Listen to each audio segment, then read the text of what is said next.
इसके अंदर है ना 40 तुर्क सरदार थे। 40 तुर्क सरदार थे। ये 40 तुर्क क्या करते थे, ये 40 तुर्क राजा बनाते थे भाई।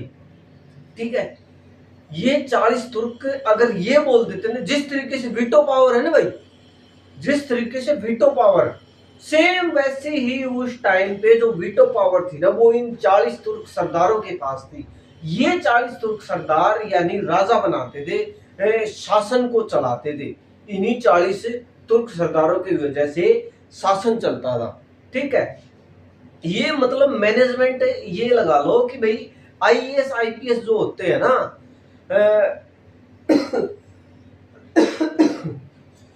आईएएस आईपीएस, उस टाइम के आईएएस आईपीएस वो 40 तुर्क सरदार थे, जिसको तुर्क के चहलगामी बोला गया।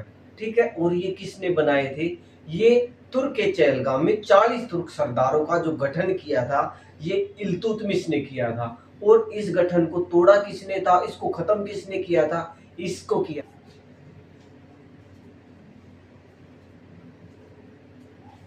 हेलो नमस्कार, welcome to my YouTube channel. आज हम गुलाम वंश के बारे में बात करेंगे।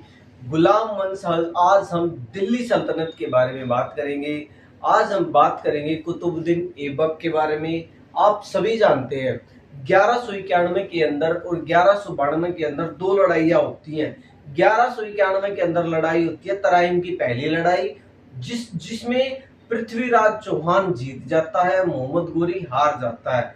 1192 अगले साल 1192 के अंदर जो लड़ाई होती है, उसमें क्या है, उसमें मोहम्मद गोरी जीत जाता है और पृथ्वीराज चौहान हार जाता है। उसके बाद पृथ्वीराज चौहान को मार दिया जाता है और उधर से मोहम्मद गोरी भी मर जाता है। ये हम पहले पढ़ चुके हैं। ठीक है, इन दोनों के बारे में हम पढ़ चुके हैं। आज हम सिर्फ पढ़ेंगे कुतुबुद्दीन ऐबक के बारे में, गुलाम वंश के बारे में।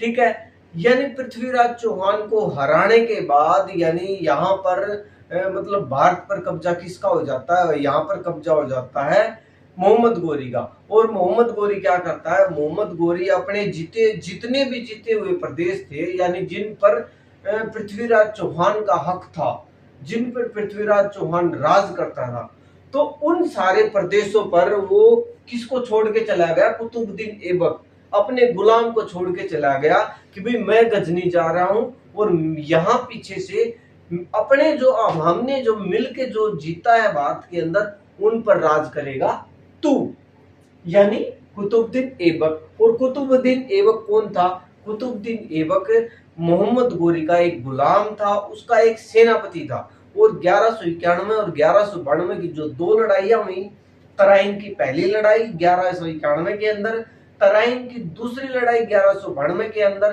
ठीक है, इन दोनों लड़ाइयों के अंदर एक अहम भूमिका निभाई किसने, कुतुबुद्दीन ऐबक ने।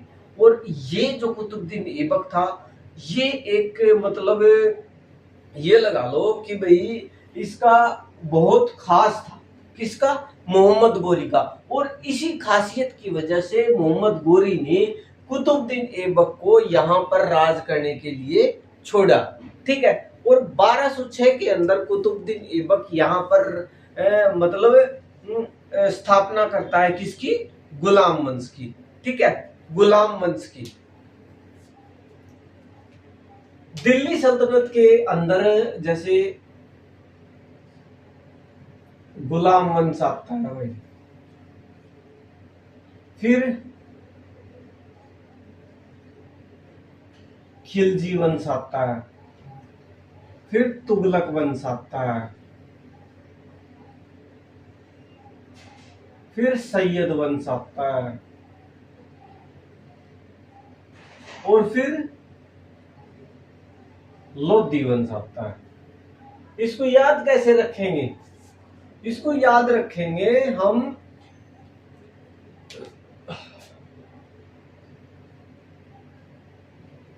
गुलाब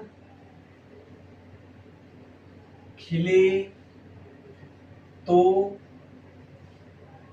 सब लबे, ऐसे याद रखेंगे भाई इसको। भाई दिल्ली सल्तनत के जो क्रम वाइज जो जिनका शासन होता है दिल्ली पर, उनके नाम। गुलाब से गुलाम वंश, खिले से खिलजी वंश, तो से तुगलक और सब से सैयद और लब से लोधी। ठीक है, गुलाम वंश, खिलजी वंश, तुगलक वंश, सैयद वंश, लोधी वंश। ठीक है, ये जो 5 वंश है ये दिल्ली सल्तनत के अंडर आते हैं।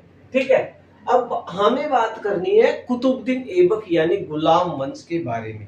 ठीक है, गुलाम वंश के बारे में और बात करूं तो 1206 के अंदर कुतुबुद्दीन ऐबक गुलाम वंश की स्थापना करता है और 1206 से लेकर 1210 तक यानी 4 सालों तक ये बंदा राज करता है। और 4 सालों के अंदर ये क्या क्या काम करवाता है? सबसे पहले तो ये क्या करता है कि भाई 1206 के अंदर ये इस वंश की स्थापना करता है।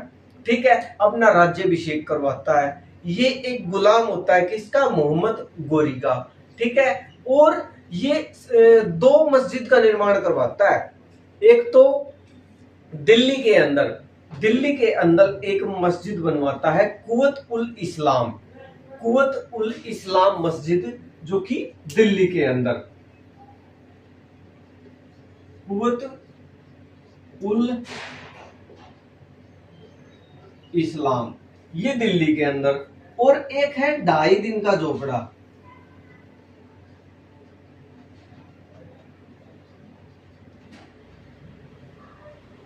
ये अजमेर के अंदर भाई।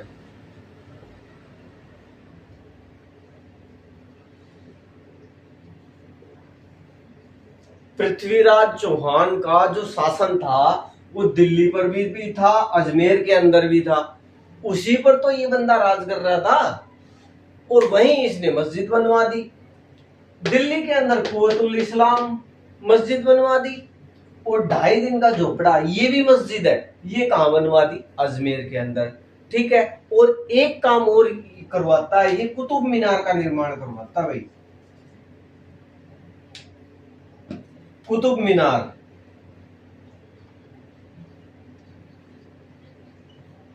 ये कुतुब मीनार का निर्माण करवाता है। कुतुब मीनार मतलब अपने गुरु की याद में ये कुतुब मीनार का निर्माण करवाता है। और इसके अंदर बताया गया है कि भाई इसकी जो पहली सीढ़ी थी ना, सिर्फ ये उसी का ये नींव डलवाता है। ये कौन? कुतुबुद्दीन ऐबक। उसके बाद इसकी जो आगे का इसका जो काम है वो कौन करवाता है? वो करवाता है इसका दास, यानी गुलाम कुतुबुद्दीन ऐबक का गुलाम इल्तुतमिश। कुतुबुद्दीन ऐबक का गुलाम जो इल्तुतमिश होता है वो इसका आगे का काम करवाता है, वो 4 मंजिल बनवाता है। ठीक है, इसकी 4 मंजिल बनवाता है कुतुब मीनार की। ठीक है, उसके बाद जब तुगलक वंश का शासन आता है, तुगलक वंश का शासन आता है तो फिरोज शाह तुगलक के द्वारा इसकी 5वीं मंजिल बनवाई जाती है। बताया जाता है कि उस टाइम पे जो कुतुब मीनार है, बिजली गिरने से कुतुब मीनार की जो चौथी सीढ़ी थी वो नीचे गिर गई थी, मतलब तहस नहस हो गई थी। तो फिरोज शाह तुगलक ने इसकी मरम्मत करवाई और इसकी जो एक उसकी मतलब जो सीढ़ी थी ऊपर वाली वो और बढ़वा दी। पहले 4 थी, फिर बाद में 5 सीढ़ी होगी। ठीक है, और कुतुबुद्दीन ऐबक के बारे में क्या जानकारी मिलती है कि भाई ये पहले तो ये मोहम्मद गोरी का गुलाम था। ठीक है, 1206 के अंदर ये गुलाम वंश की स्थापना करता है। ठीक है, नंबर 3 कुतुबुद्दीन ऐबक ये कुवत उल इस्लाम मस्जिद का निर्माण करवाता है दिल्ली के अंदर। 2.5 दिन का झोपड़ा ये कहां बनवाता है? अजमेर के अंदर। ये दोनों क्या होती हैं? ये दोनों मस्जिद होती है। ठीक है, कुतुब मीनार का निर्माण करवाता है। इसको लाख बख्श का नाम भी दिया गया। ठीक है, कुतुबुद्दीन ऐबक को लाख बख्श का भी बख्श का नाम दिया क्योंकि ये लाखों का दान देता था भाई, ये दानी बंदा था, इस वजह से इसको लाख बख्श भी कहा गया। और इसने 1206 से लेके 1210 तक राज किया। और इसने यानी इसकी जो मौत होती है ना 1210 के अंदर, 1210 के अंदर इसकी मौत होती है। इसकी मौत चौगान खेलते समय होती है। ठीक है, और इसको कहां दफनाया जाता है? इसको लाहौर के अंदर ही दफनाया जाता है। एक बंदा ऐसा था कि भाई इसने कुतुबुद्दीन ऐबक ने अपनी जो राजधानी थी ना वो दिल्ली से हटाकर लाहौर को चुनी। कुतुबुद्दीन ऐबक ने अपनी राजधानी कहां बनाई? ये इंपॉर्टेंट क्वेश्चन है, बहुत इंपॉर्टेंट क्वेश्चन है, क्योंकि दिल्ली सल्तनत के अंदर जितने जो ये वंश हुए ना, इन्होंने अपनी राजधानी दिल्ली रखी। और ये पहला ही बंदा जिसने दिल्ली सल्तनत की नींव रखी, कुतुबुद्दीन ऐबक। इसने अपनी राजधानी कहां बनाई? लाहौर बनाई, और वहीं पर इसको दफनाया गया। ठीक है, और ठीक है भाई, ये था कुतुबुद्दीन ऐबक के बारे में। और इसने मलिक की उपाधि धारण की भाई, मलिक। कुतुबुद्दीन ऐबक ने मलिक की उपाधि धारण की थी। कुतुबुद्दीन ऐबक के बाद 1206 से लेके 1210 यानी 4 साल तक ये बंदा राज करता है। उसके बाद बारी आती है आराम शाह की। इस कुतुबुद्दीन ऐबक का जो उत्तराधिकारी था वो था आराम शाह। आराम शाह कैसा था कि भाई, जिस तरीके से उसका नाम है ना आराम शाह, वो आराम की पोजीशन में रहता था भाई। मतलब वो बंदा ऐसा था, वो एक ऐसा राजा था जिसको अपनी प्रजा से कोई लेना देना नहीं था। मतलब अपने खाने पीने मनोरंजन इसी में रहता था भाई। उसको किसी से कोई मतलब नहीं है, मेरी प्रजा कहाँ है कहाँ नहीं है, क्या कुछ कर रही है, इससे कोई मतलब नहीं था। उसके बाद क्या बात आती है कि जो कुतुबुद्दीन ऐबक का गुलाम होता है ना इल्तुतमिश, कुतुबुद्दीन ऐबक का जो गुलाम है इल्तुतमिश, वो क्या करता है, वो इसकी हत्या कर देता है। आराम शाह की हत्या कर देता है और 1211 के अंदर खुद राजा बन जाता है। ठीक है, खुद वहां का सुल्तान बन जाता है। ठीक है, वो कौन? इल्तुतमिश। इल्तुतमिश कौन था? इल्तुतमिश कुतुबुद्दीन ऐबक का गुलाम था।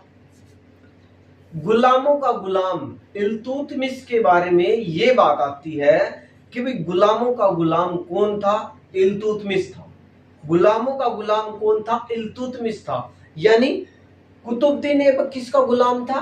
कुतुबुद्दीन ऐबक गुलाम था मोहम्मद गोरी का। और जो इल्तुतमिश है वो किसका गुलाम था? वो कुतुबुद्दीन ऐबक का। इल्तुतमिश गुलाम था कुतुबुद्दीन ऐबक का, कुतुबुद्दीन ऐबक गुलाम था मोहम्मद गोरी का। यानी गुलाम वंश, ये नाम ही ऐसा गुलाम वंश इसी वजह से रखा गया इसका। ठीक है, इल्तुतमिश के बारे में और क्या जानकारी मिलती है? इल्तुतमिश के बारे में एक क्वेश्चन जरूर आता है भाई। इसने शुद्ध अरबी सिक्के चलाए थे भाई, तांबे का जितल और चांदी का टंका। ठीक है, ये इसने शुद्ध अरबी सिक्के चलाए थे। और एक क्वेश्चन इससे यहां से भी बनता है कि भाई इक्ता प्रणाली है ना, वो किसने चलाई थी? वो इल्तुतमिश ने चलाई थी। और एक तुर्क ए चहलगामी, तुर्क ए चहलगामी का निर्माण करवाया था किसने? इल्तुतमिश ने। ये क्या था भाई तुर्क ए चहलगामी? तुर्क ए चहलगामी क्या था? तुर्क ए चहलगामी था, इसके अंदर है ना 40 तुर्क सरदार थे। 40 तुर्क सरदार थे। ये 40 तुर्क क्या करते थे? ये 40 तुर्क राजा बनाते थे भाई। ठीक है, ये 40 तुर्क अगर ये बोल देते ना, जिस तरीके से वीटो पावर है ना भाई, जिस तरीके से वीटो पावर, सेम वैसे ही उस टाइम पे जो वीटो पावर थी ना, वो इन 40 तुर्क सरदारों के पास थी। ये 40 तुर्क सरदार यानी राजा बनाते थे, शासन को चलाते थे। इन्हीं 40 तुर्क सरदारों की वजह से शासन चलता था। ठीक है, ये मतलब मैनेजमेंट ये लगा लो कि भाई आईएएस आईपीएस जो होते हैं ना,